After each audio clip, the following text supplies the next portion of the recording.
Halo apa kabar pemirsa TVR Parlemen dimanapun Anda berada, berjumpa lagi dalam program TVR 17 bersama saya Anggun Oktarini. Pemirsa, tepat pukul 17 waktu Indonesia Barat kami hadirkan kepada Anda sejumlah informasi paling baru dan menarik seputar kinerja dan kegiatan DPR RI yang telah disajikan oleh redaksi TVR Parlemen. Dan pemirsa TVR Parlemen, inilah TVR 17 selengkapnya.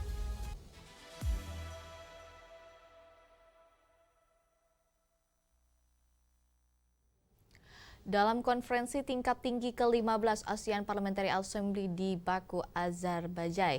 Di sini BKSAP DPR RI tolak tegas rencana Presiden Amerika terpilih Donald Trump terkait dengan pengusiran warga Palestina dari jalur Gaza dan mengusulkan negara-negara anggota untuk membuat resolusi penolakan. ASEAN Parliamentary Assembly atau APA yang berlangsung di Baku, Azerbaijan, BKSAP DPR RI menolak tegas rencana Presiden Amerika terpilih Donald Trump yang ingin mengusir warga Palestina dari jalur Gaza. Anggota BKSAP DPR RI Sahrul Aidi Ma'azat mengusulkan negara-negara yang tergabung di ASEAN Parliamentary Assembly untuk membuat resolusi penolakan terhadap rencana Donald Trump yang akan mengosongkan jalur Gaza dengan alasan pembangunan. Menurutnya rencana ini melanggar kedaulatan sebuah negara dan sangat bertentangan dengan hak asasi manusia.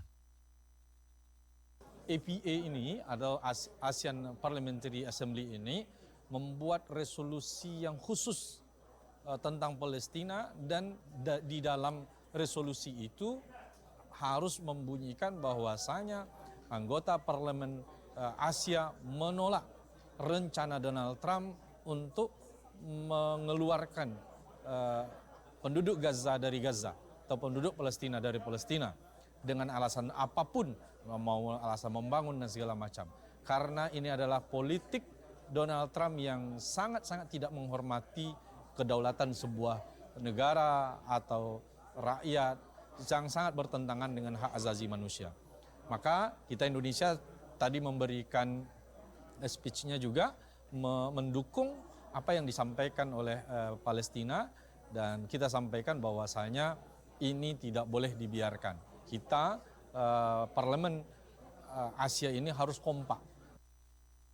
Dari Baku, Azerbaijan, Andre TVR Parlemen melaporkan. Anggota Komisi 2 DPR RI menegaskan semangat efisiensi yang digaungkan Presiden Prabowo bukan bertujuan untuk mengurangi jumlah pegawai honorer yang ada, namun lebih kepada penghematan di sektor tertentu. Terkait kebijakan efisiensi yang dilakukan oleh pemerintah pusat sesuai dengan Inpres nomor 1 tahun 2025, Komisi 2 DPR RI meminta mitra kerja khususnya BKN, KPU, Bawaslu, dan Kemendagri tidak memangkas anggaran belanja pegawai. Menurut anggota Komisi 2 DPR RI Muhammad Toha, semangat efisiensi yang digaungkan Presiden bukan bertujuan untuk mengurangi jumlah pegawai honorer yang ada, namun lebih kepada penghematan di sektor tertentu seperti penyewaan mobil dinas bagi pejabat, pembangunan infrastruktur non-prioritas, dan kegiatan-kegiatan seremonial. Belanja operasional, gaji pegawai itu tidak terkurangi sama sekali. Belanja modal itu yang dikurangi, termasuk pembangunan infrastruktur. Nah, mana yang dipentingkan? Ya yang penting memang yang wajib itu adalah belanja operasional atau variable cost-nya. Kalau fixed cost-nya atau misalkan belanja modal itu kan sebenarnya bisa ditunda, semacam pembelian mobil, ya, sewa mobil dan sebagainya. Jadi sebenarnya oke, maksud saya kita sepakat setuju ya apa yang mungkin dilatih atau dididik oleh Presiden itu agar kita bisa berhemat. Dalam rangka tentunya untuk mengakomodasi yang menjadi visi dan misi Presiden. Kementerian Keuangan memastikan tidak ada PHK tenaga honorer di lingkungan kementerian dan lembaga dampak dari efisiensi anggaran. Untuk memastikan itu, Kemenkeu sedang melakukan rekonstruksi anggaran yang bertujuan melihat besaran anggaran di masing-masing kementerian maupun lembaga. Hilman Hidayat, TVR Parlemen melaporkan. Komisi 13 DPR RI tegaskan perlu ada pengawasan serta pemeriksaan yang lebih ketat dan konsisten terhadap para pegawai lapas dalam upaya mengantisipasi peredaran narkoba di dalam lapas. Komisi 13 DPR RI meminta Kementerian Imigrasi dan Pemasyarakatan untuk konsisten dalam melakukan pemberantasan narkoba di lapas. Hal itu perlu dilakukan guna merespon munculnya beberapa kasus narkoba yang melibatkan pegawai lapas beberapa waktu lalu. Wakil Ketua Komisi 13 DPR RI, Rinto Subekti, secara tegas mengatakan perlu ada pengawasan serta pemeriksaan yang lebih ketat dan konsisten terhadap para pegawai lapas dalam upaya mengantisipasi peredaran narkoba di dalam lapas. Untuk itu, saya berharap ada konsisten Pak Menteri untuk pemberantasan narkoba yang ada di lapas. Karena apa?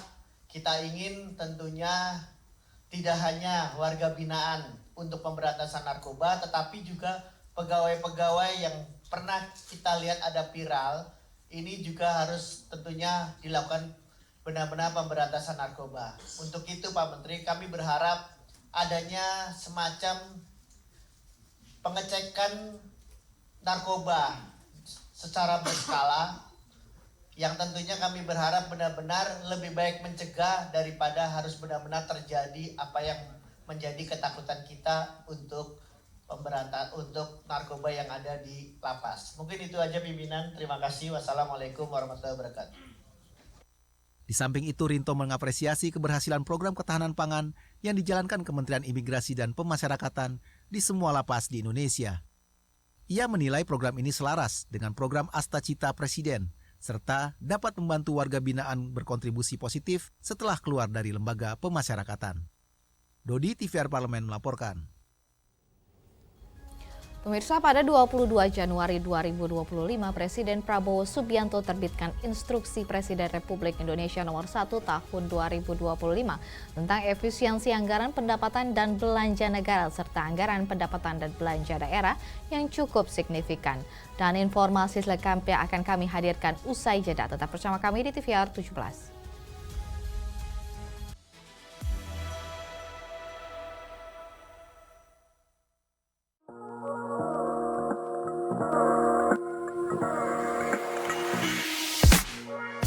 Kalau menurut aku, just do it. Lakukan aja, jangan takut. Emang dipikir aku nggak takut? Takut, tapi mau gimana? Kita tuh perlu jadi agent of change. Aku yakin nggak semua orang dapat kesempatan seperti aku. Oleh karena itu, aku sangat menyadari privilege aku dan aku plan untuk menggunakan privilege itu sebaik-baiknya. Tapi kalau misalnya teman-teman di luar sana ada juga yang pengen terjun ke politik, mungkin periode depan, lakukan aja. Seperti yang aku bilang tadi, masa depan tuh punya kita loh teman-teman. Oleh karena itu, mari kita jadi agent of change, agen perubahan untuk masa depan kita sendiri. Just do it.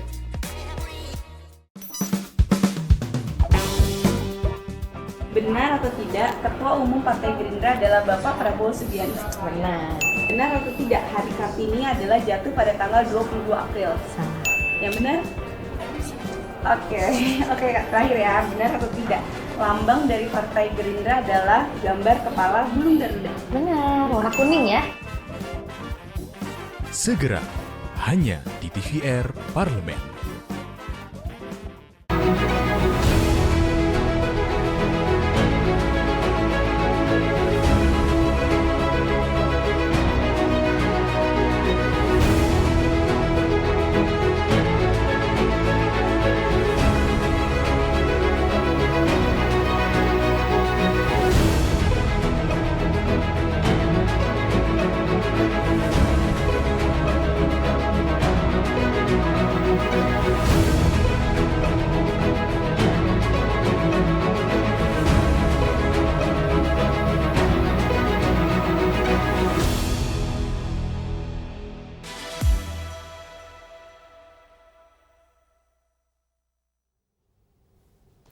Kembali bersama kami di TVR 17.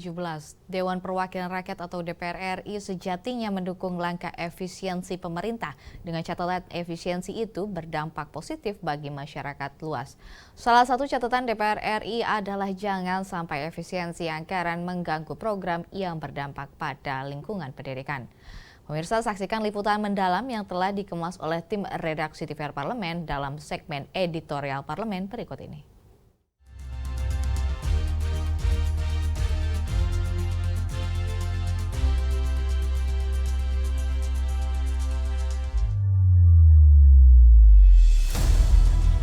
Pada bulan Januari 2025, Presiden Prabowo Subianto menerbitkan Instruksi Presiden Republik Indonesia Nomor 1 Tahun 2025. yaitu tentang efisiensi anggaran pendapatan dan belanja negara atau APBN, serta anggaran pendapatan dan belanja daerah atau APBD.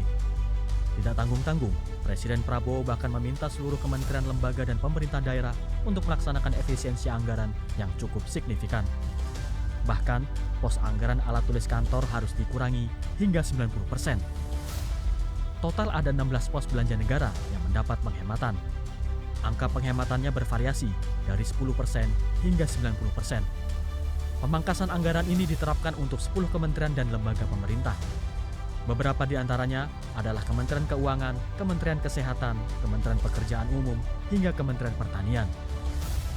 Dampaknya, sejumlah kementerian lembaga harus melakukan penyesuaian belanja operasional, seperti memperbanyak work from anywhere atau WFA, mengurangi perjalanan dinas, efisiensi pemakaian listrik serta alat tulis kantor, dan menghilangkan operasional penjemputan pegawai.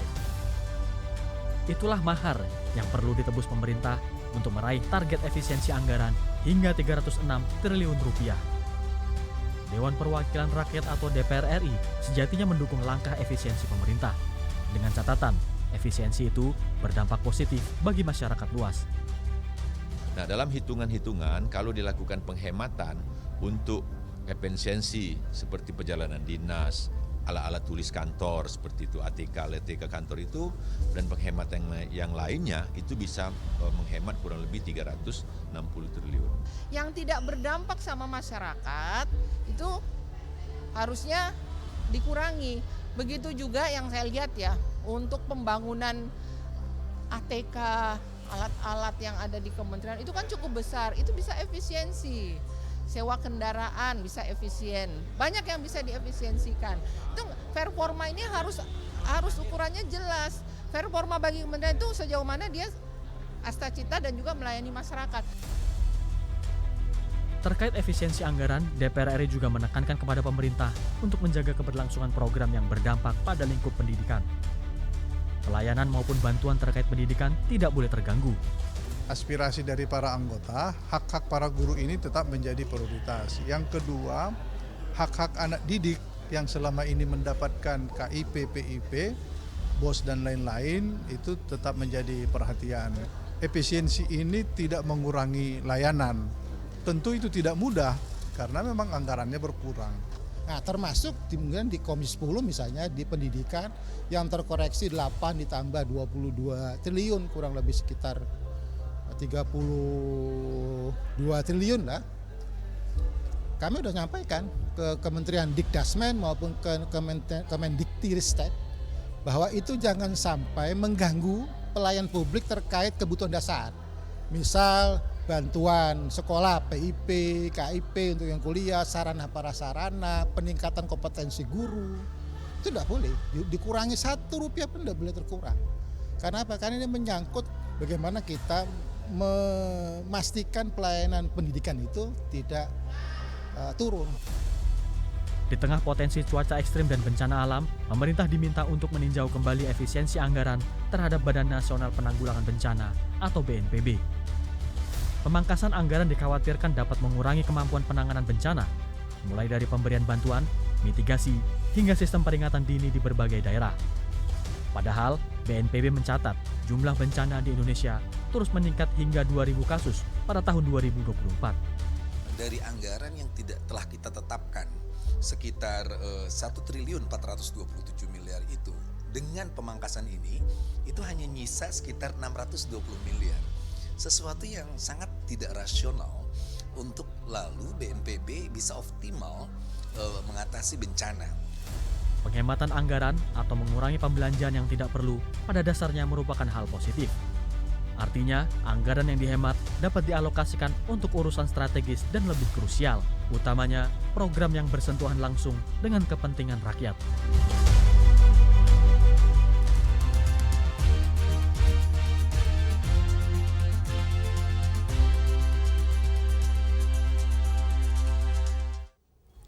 Pemirsa, Komisi 9 DPR RI menyoroti adanya kasus keracunan makanan terhadap sejumlah siswa di SD Negeri Dukuh 3 Sukoharjo setelah mengkonsumsi makanan bergizi gratis.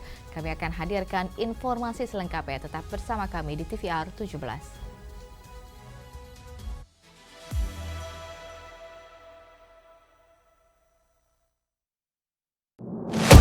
Bapak Ibu ini kan orang-orang pintar setaunya saya di Kemendikbud. Ya, hakim yang memutuskan vonis bebas mereka sakit Kalau semua. memang ada yang terlibat, langsung pecat Pak, langsung beri sanksi. Usulkan.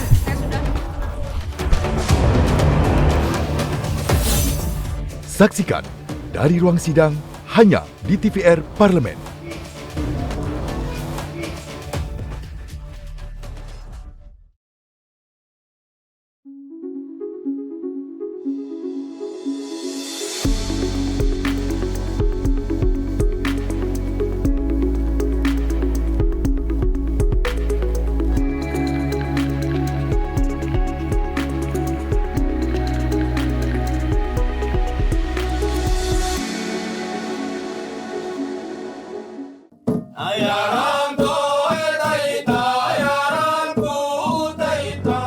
Segala hal ada di luar sana. Lalui rintangan, terus bergerak, maju menembus batas. Jelajahi dan buktikan. Marilah kita memasuki acara ketiga rapat paripurna Dewan hari ini, yaitu pembicaraan tingkat 2 pengambilan keputusan atas rancangan undang-undang tentang perubahan kedua. Halo pemirsa TVR Parlemen, saat ini saya sedang berada di Desa Wairebo. Ketika aspirasi rakyat didengar, kami hadir sebagai media referensi Indonesia.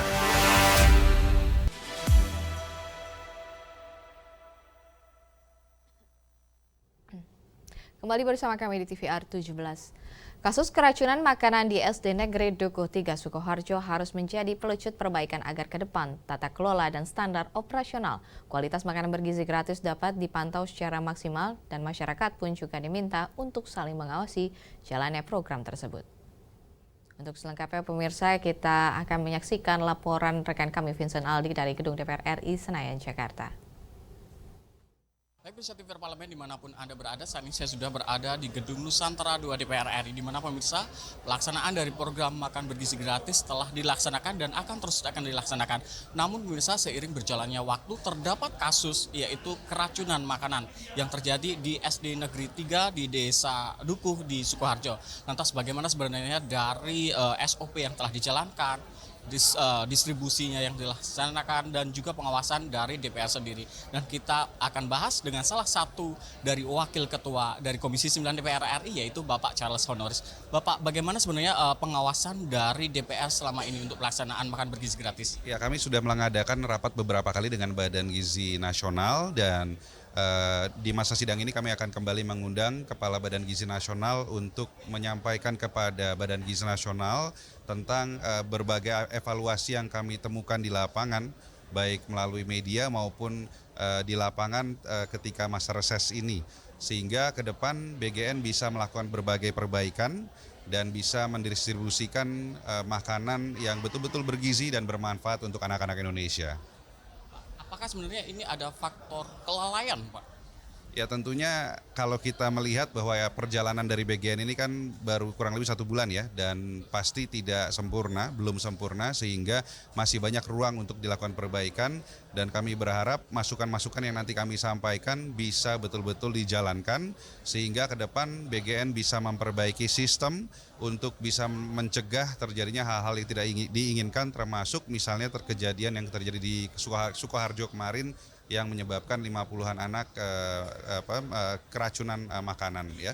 Dan kami berharap sinergitas antar lembaga bisa dilakukan lebih baik lagi, baik di tingkat pusat maupun di tingkat daerah ya. Kami berharap BGN bisa bekerja sama lebih kuat lagi dengan dinas-dinas kesehatan di daerah untuk bisa melakukan kontrol dan pengawasan terhadap makanan yang diproduksi dan didistribusikan kepada anak-anak kita di berbagai daerah di Indonesia.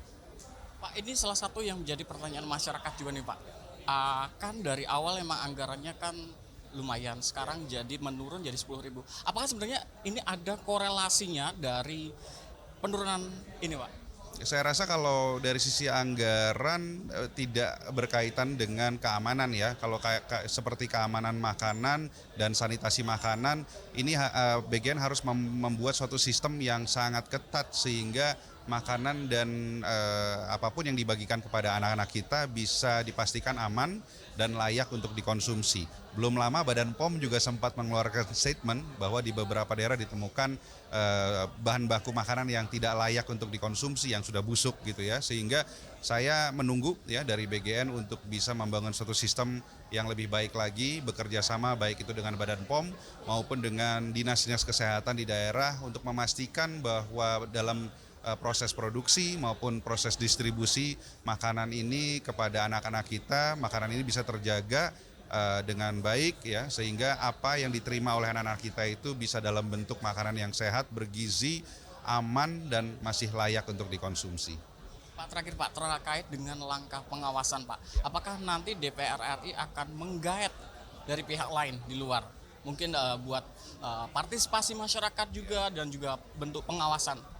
Saya rasa tentunya yang paling efektif agar program ini bisa berjalan dengan baik, termasuk bisa memberikan makanan yang aman dan layak untuk dikonsumsi adalah pelibatan seluruh elemen di negara ini, termasuk pelibatan dari masyarakat. Oleh karena itu kami tentunya berharap masyarakat bisa ikut memberikan kontribusi dalam hal masukan kepada kami, termasuk kritik dan saran apakah makanan ini layak untuk dikonsumsi dari sisi nutrisinya, rasanya, kecukup atau tidaknya, sehingga ke depan BGN bisa memperbaiki lagi program ini dan tentunya bisa lebih bermanfaat lagi untuk rakyat Indonesia. Terima kasih banyak Bapak. Makasih. Selamat bertugas kembali Bapak. Makasih ya. Makasih. Ya. Baik, pemirsa TVR Parlemen, demikianlah wawancara saya dengan salah satu dari Wakil Ketua Komisi 9 DPR RI. Terima kasih atas perhatian Anda dan saya kembalikan ke rekan saya di studio.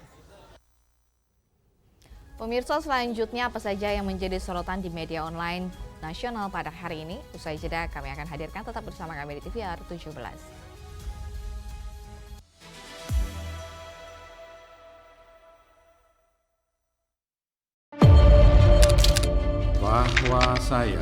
Bahwa saya demi Allah, saya bersumpah dan seadil-adilnya Periode keanggotaan DPR RI hingga saat ini, yaitu terdapat 126 undang-undang yang telah selesai dibahas DPR RI. Terima kasih rekan Elisa dan juga Dadina. Pemirsa,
Segala hal ada di luar sana. Lalui rintangan, terus bergerak, maju menembus batas. Jelajahi dan buktikan. Marilah kita memasuki acara ketiga rapat paripurna Dewan hari ini, yaitu pembicaraan tingkat 2 pengambilan keputusan atas rancangan undang-undang tentang perubahan kedua. Halo pemirsa TVR Parlemen, saat ini saya sedang berada di Desa Wairebo. Ketika aspirasi rakyat didengar, kami hadir sebagai media referensi Indonesia. Mengenal tugas dan fungsi DPR RI. Dewan Perwakilan Rakyat atau DPR adalah lembaga negara yang mewakili aspirasi rakyat. Kehadiran DPR RI merupakan salah satu bukti bahwa Indonesia merupakan negara demokrasi. Sebagai salah satu lembaga perwakilan rakyat, apa saja tugas dan fungsi yang diemban DPR RI? Berdasarkan pasal 20A ayat 1 Undang-Undang Dasar 1945, DPR memiliki 3 fungsi, yakni fungsi legislasi, anggaran, dan pengawasan. Tugas dan wewenang DPR berbeda untuk setiap fungsinya. Yang pertama, fungsi legislasi. Menyusun program legislasi nasional atau prolegnas, menyusun dan membahas rancangan undang-undang, menerima rancangan undang-undang yang diajukan oleh DPD, membahas rancangan undang-undang yang diusulkan oleh Presiden ataupun DPD, menetapkan undang-undang bersama dengan Presiden, menyetujui atau tidak menyetujui peraturan pemerintah pengganti undang-undang yang diajukan oleh Presiden untuk ditetapkan menjadi undang-undang. Yang kedua, fungsi anggaran. Memberikan persetujuan atas rancangan undang-undang tentang APBN yang diajukan oleh Presiden. Memberikan persetujuan terhadap pemindah-tanganan aset negara maupun terhadap perjanjian yang berdampak luas bagi kehidupan rakyat yang terkait dengan beban keuangan negara. Menindaklanjuti hasil pemeriksaan atas pengelolaan dan tanggung jawab keuangan negara yang disampaikan oleh BPK. Memperhatikan pertimbangan DPD atas rancangan undang-undang tentang APBN dan rancangan undang-undang terkait pajak, pendidikan, dan agama. Yang ketiga, fungsi pengawasan. Fungsi pengawasan, DPR bertugas melakukan pengawasan terhadap pelaksanaan Undang-Undang APBN dan kebijakan pemerintah, serta membahas dan menindaklanjuti hasil pengawasan yang disampaikan oleh DPD. Demikian penjelasan tentang tugas dan fungsi DPR menurut Undang-Undang. Informasi ini dipersembahkan oleh TV dan Radio Parlemen, Biro Pemberitaan Parlemen, dan Sekretariat Jenderal DPR RI.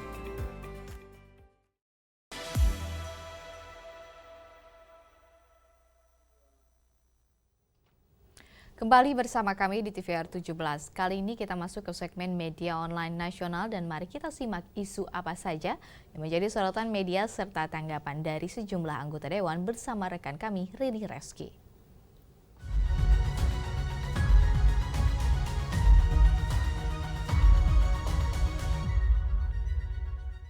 Baik, terima kasih rekan Anggun Oktarini dan pemirsa. Selamat sore, kita masuk ke berita pertama yang menjadi headline di media online pada hari ini, yaitu mengenai ASN bagian dari negara harus taat pada aturan negara. Kita lihat pemirsa ke layar kaca.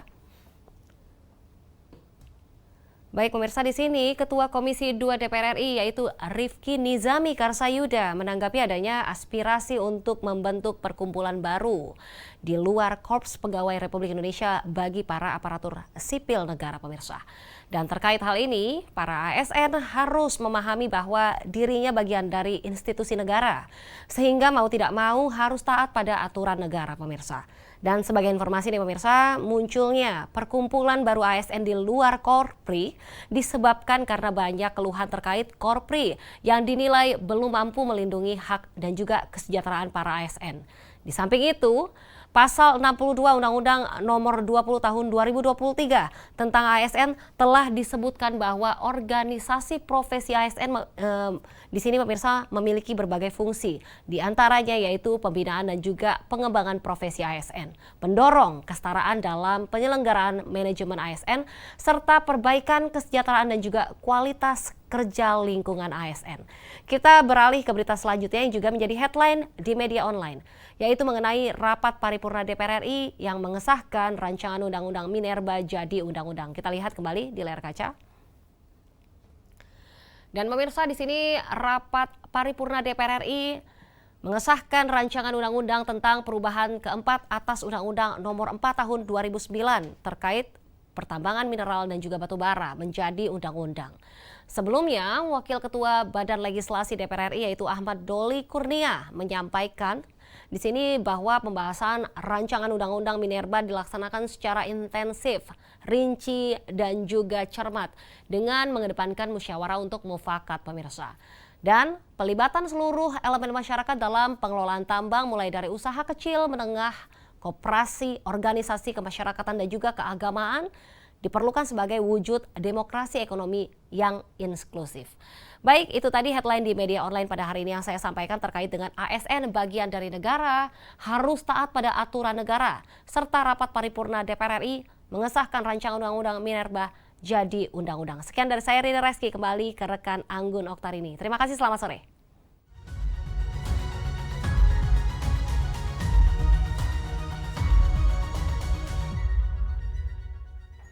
Terima kasih rekan Rini yang telah menyampaikan sejumlah update sorotan dari media online nasional pada hari ini. Pemirsa, CP Media Online tadi sekaligus menutup program TVR 17 edisi sore hari ini. Saya Anggun Oktarini beserta seluruh kru TVR Parlemen yang bertugas mengucapkan terima kasih dan pamit undur diri dari hadapan Anda. TVR Parlemen, referensi Indonesia.